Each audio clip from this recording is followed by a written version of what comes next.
UFC 294 has come and gone. Khamzat Chimaev is apparently speaking the number one contender for the middleweight championship, which is currently being held by Sean Strickland. I know it's a bit crazy.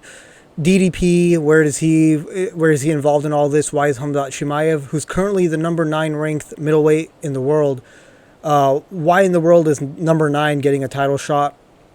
What about Paulo Costa, Marvin Vettori, Robert Whittaker still waiting for a fight?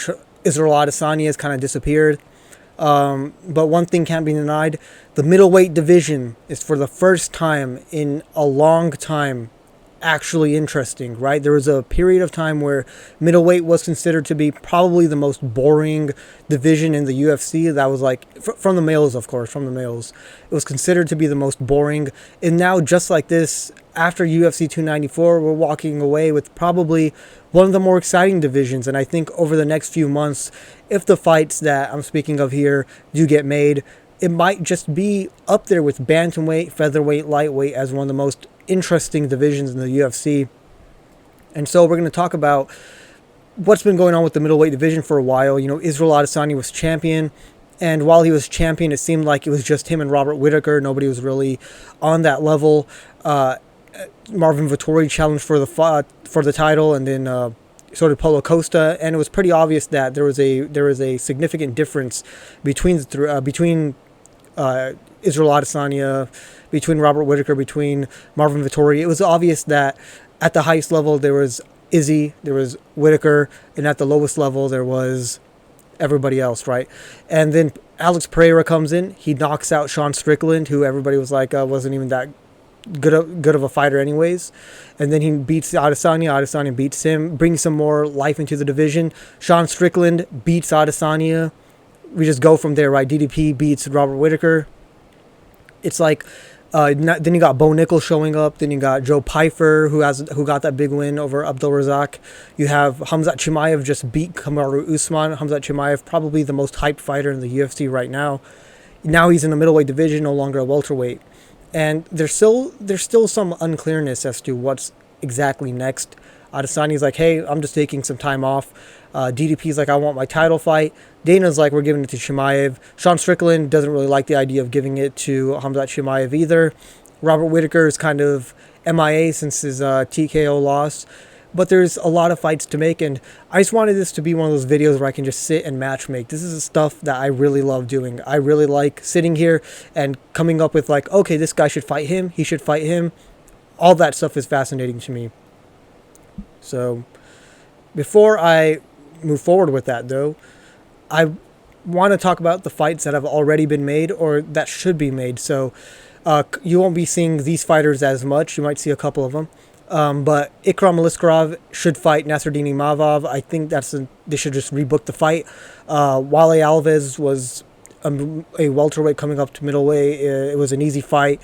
This is a good fight. I think Ikram's still unranked, so I think this would be a good fight for him. Nasruddin Imavov is ranked, so have these two go at it. Dagestani on Dagestani should be a good fight. Jared Cannonier and Roman Dolidze are set to fight, I believe, on December 2nd. But Jared Cannonier is injured, and he actually said that he might have to pull out of this fight. So if they do, I'd say just rebook the fight for later. It seems like if he's saying, hey, I might need to, if he's saying that I might need to pull out, that probably means it's not too bad of an injury, because if it was really bad, he would have pulled out by now. But the fact that he's saying, hey, I might need to pull out, if he does need to, just rebook the fight. Paul Craig versus, or I believe that's the name, yeah, Paul Craig versus Brendan Allen. That's going to happen, and yeah, I'm going to kind of go into that later. And Chris Curtis, and I have completely forgot his opponent's name. I'm not about to Google search it. I apologize. That's set to happen, UFC 297 in Toronto. So those are the fights that have already been made. In the case of Ikram Aliskerov and Nasruddin Imavov, try saying that 5 times really fast. I think that's the fight to make next for those two, though. We move on to the fights that I would like to make if DDP fights for the title and Usman stays at middleweight. So if DDP fights for the title, which is what should happen next, in all honesty, this is a fight that should be happening. DDP should be getting his title shot. And if he fights Sean Strickland, I think this should happen at UFC 298, 299. So the reason why I'm saying this is I keep hearing so much about UFC 300, right? We have to remember, guys, there's UFC 297, 298, 299 in between that. UFC 296 is overbooked. It looks fantastic, but we still got 297, 298, 299. We got all of these to book as well. So I keep hearing people talking about, right, like, let's book this fight for 300. Let's book that fight for 300. And my answer is always, or my question rather is, well, what about 298, 299? 297 in Toronto is looking pretty weak. But I think DDP Sean Strickland shouldn't be in UFC 300. If that's going to be main evented by Conor McGregor and Michael Chandler, it doesn't really make sense to have a title fight. I don't think the UFC, even if it's Conor McGregor, I don't think they're going to put a title fight as a co-main event in a Conor McGregor show. And if Conor McGregor is the main event, or if he's on the card rather, he will be the main event. Make no question about it, right? And I don't want to see Sean Strickland DDP in UFC 297 in Toronto, simply because Sean Strickland, he's American, let him fight on American soil. People want to see him in America. It wouldn't be as fun to watch Sean Strickland, who's like the super American champion, fight in Toronto. I get it. The UFC doesn't really seem to be wanting to push him too much anyways, right? They're like waiting for the next guy to come and beat him. Even if that's the case, just have fun while he's here, right? Like, having him in Toronto wouldn't be anywhere near as fun as having him here in America. So 298, 299, put him in one of those cards, whatever one works. We then move on to, if DDP fights for the title and not Chimaev, I believe Chimaev should fight Israel Adesanya. Now, the two shows I think that would be best for Adesanya and Chimaev to fight, there's the UFC Fight Night Saudi Arabia and UFC 300. So UFC Saudi Arabia, I just kind of put there because this is a big market for the UFC. I know Saudi Arabia has a lot of money, and I know UFC loves money. And if they want to go in there and impress and really show off, like, I know boxing's been doing so many events in Saudi Arabia, it's because they have the money. They want to keep them happy. If you want to make Saudi Arabia happy, give them some big fights, right? And Khamzat Chimaev is huge, right? Like, he just won, like, even though he's not from Saudi Arabia and he has really no connection to it, the fact that he is a Dagestani and he's Muslim, all this plays a role in the fact that he's going to be massive in Saudi Arabia. And I put Adesanya. I know Adesanya said he's going to take some time off. I don't know how long. He said for a while. That it's very vague for Adesanya, who's pretty consistent, fighting every 2 to 3 months. It could be 5 to 6 months. This fight's happening in February, so November, December, January. That's 4 months, right? So, and he fought in September, so he realistically could make the fight. And if UFC is offering him Saudi Arabian money, I don't see why he would say no to a main event with Khamzat Chimaev, UFC Fight Night Saudi Arabia. If not that, book him Adesanya versus Chimaev for UFC 300, co-main event of Conor McGregor, Michael Chandler. Like I mentioned, they're not going to do a title fight, I think, for the card. Just because if Conor McGregor is the main event, it really doesn't make sense to have a title fight be diminished by having it be under. A fantastic co-main event would be Israel Adesanya versus Khamzat Chimaev. Who doesn't want to see that fight? Make it a five round co-main event. I think Adesanya would actually prefer it that way after seeing Khamzat Chimaev's performance against Usman, seeing that he's kind of a 1 round machine, and if you can survive the first round, you could beat him. He's not unstoppable. And Adesanya, I think he will be back by UFC 300. I think he will have a fight on UFC 300. Again, if he last fought in September, I think coming back in April is it's not unrealistic, right? So that could be the co-main event. And I put Paulo Costa there. I don't really know what to do with Paulo Costa. He keeps pulling out of fights. I don't think Chimaev's going to take the rematch. I mean, not the rematch, but the rebooking with him. I know Robert Whittaker was like, I don't want to fight this guy again. He pulled out of a fight when we were supposed to fight in my home country. But if Israel Adesanya is adamant and he sticks to his guns and he's like, look, I'm not fighting Saudi Arabia. I'm not fighting UFC 300. I'm away for a while. Then I'd say try to see if Paulo Costa is willing to make the fight with Khamzat Chimaev. Just rebook it. It was a fight to originally make. I know a lot of people still want to see this fight. I would love to see the fight, even though I'm disappointed in Paulo Costa. Moving on, if Kamaru Usman stays at middleweight, which I genuinely think isn't very likely, he's still number 1 or number 2 in welterweight. I'm pretty sure he's still number 1. And Israel Adesanya hasn't shown any sort of interest in moving up to light heavyweight. And honestly, I just don't think Adesanya does very good at light heavyweight anyway, so I'll probably have to make another video on that. But if Kamaru Usman decides to stay, I say UFC 298, 299, Robert Whittaker versus Kamaru Usman. Book it. I'm not going to say 297. I think that's too much of a close turnaround for Kamaru Usman. He just took the fight on short notice. Give him some time. Realistically, maybe UFC 299, maybe UFC 300. They could do UFC 300 as well now that I think about it. If they do Chimaev, Adesanya in the co-main event, the feature fight could be Whittaker, Usman, but I think Usman might want 5 rounds, seeing as he's been fighting 5 rounds for so long. He's gotten used to it. I could see this fight being in UFC 299 as a co-main event, as a feature fight even. Real big fight. Robert Whittaker's coming off of a pretty big TKO loss to DDP. I'm sure he wants something big to kind of bring himself up back into title contention, basically, and to win over one of the greatest welterweights of all time, Kamaru Usman, should do that. And if Usman beats Whittaker, he's already in like top 3 in middleweight.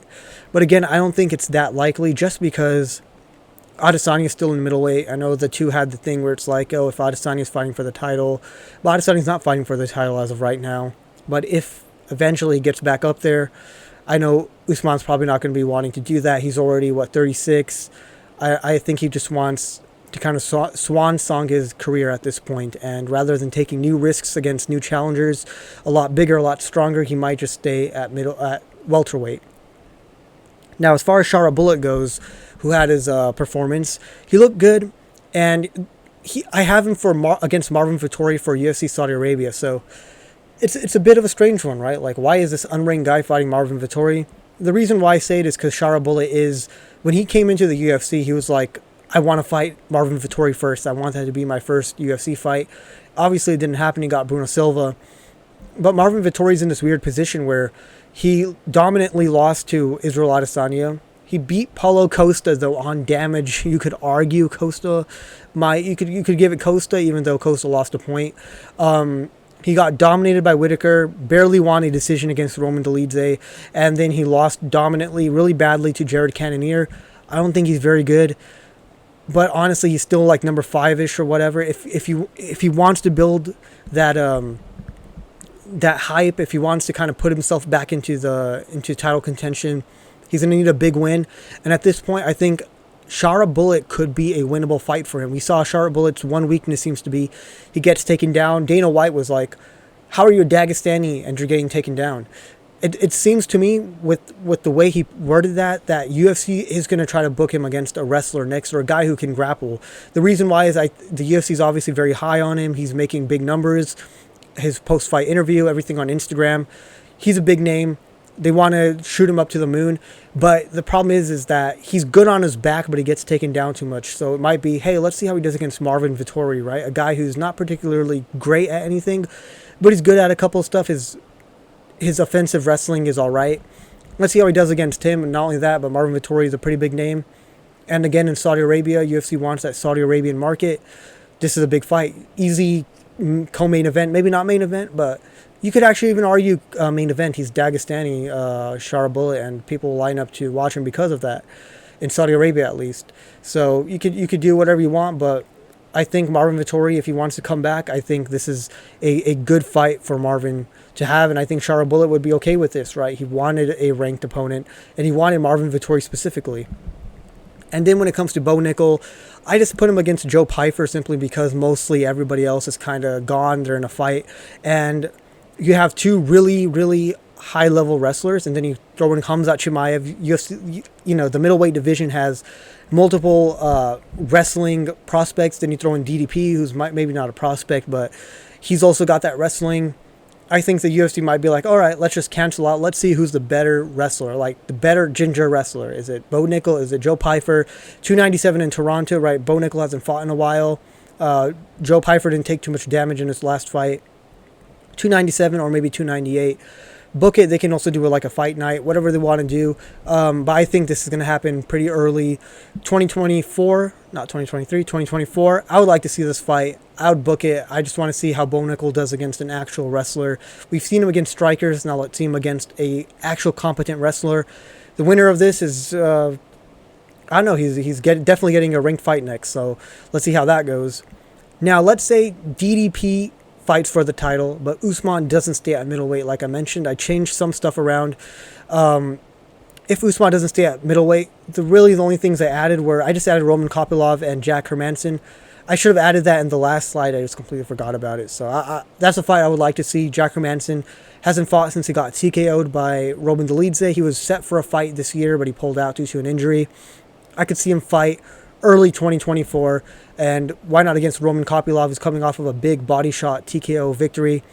Yeah, I mean, we all want to see Roman Kopylov against a real challenge, against a ranked opponent. Let's make it Jack Hermanson. And the only difference I'm going for if Usman doesn't stay at middleweight is let's have Whittaker fight the winner of Brendan Allen, Paul Craig. I think this is a fight that's going to be made anyways, and I think it's a very realistic fight. The reason why I'm going UFC 298, 299, these two, Paul Craig, Brendan Allen, I believe they're fighting in December, November. I said it earlier in the video and I forgot. And I think it would be a bit of an early, an early turnaround to have it in January. And I know Whittaker's a family guy and he typically likes to take December off. He likes to take the holidays off, Christmas off with his family. And I don't think he wants to really be training during that time. If the pay-per-view's in January, I think he'd prefer to fight in February or maybe even March. 298, 299, the winner of Paul Craig, Brendan Allen, should fight Robert Whittaker. So that's the difference. If Usman doesn't stay at middleweight, let's make that fight. Now, let's say if Khamzat Chimaev gets the title shot, how different is the matchmaking going to look? If Khamzat Chimaev does get the title shot, Khamzat Chimaev is claiming hand injury. We don't know for sure what the injury is yet, but he might be out for a couple of months. He's said it multiple times. He's saying the reason why his fight with Usman was close was because of his broken hand or hurt hand, which I don't really buy, but either way, it's an injury nonetheless, and he's going to have to take some time off. If it is a broken hand, typically fighters will take anywhere between 4 to 6, usually around the 6-month mark. He fought in October. I don't see why not February, March, April. UFC 300, of course, I put there, but I think it's unlikely. Again, if Conor McGregor is main eventing it, which it seems the UFC is kind of hinting at, they're kind of going towards. If that's the case, UFC 299 needs a main event. 298 needs a main event.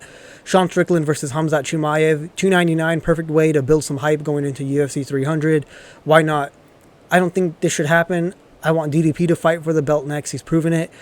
But if DDP doesn't fight Sean Strickland next, there's one fight I think you could entice him with, and that is Israel Adesanya, UFC 300, co-main event of Conor McGregor, Michael Chandler. Who doesn't want to watch this? This is a fight we were all hoping to see. Unfortunately, didn't happen, or maybe fortunately because Sean Strickland became champion. This is a fight we all want to see, and I'm sure DDP would be more than happy, even if he doesn't get his title shot. If he's like, okay, if I beat Adesanya, not only does my name get so much bigger and have such a big name, but now I'm undeniable, and I'm going to fight Sean Strickland, Khamzat Chimaev, which is such a big fight. There's going to be so much hype going into whoever of them I fight.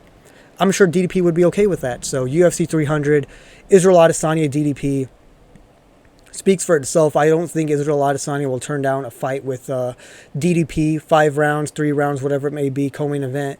I know he wants DDP. I know he wants him bad, and I know if UFC pays him, he will take the fight. Now, when it comes to Robert Whittaker, I'm still going Robert Whittaker against Brendan Allen or Paul Craig. I think that's logically the fight to make, honestly. Because the fight between Allen and Craig is happening pretty soon. And Whittaker, again, doesn't really like to fight in the holidays.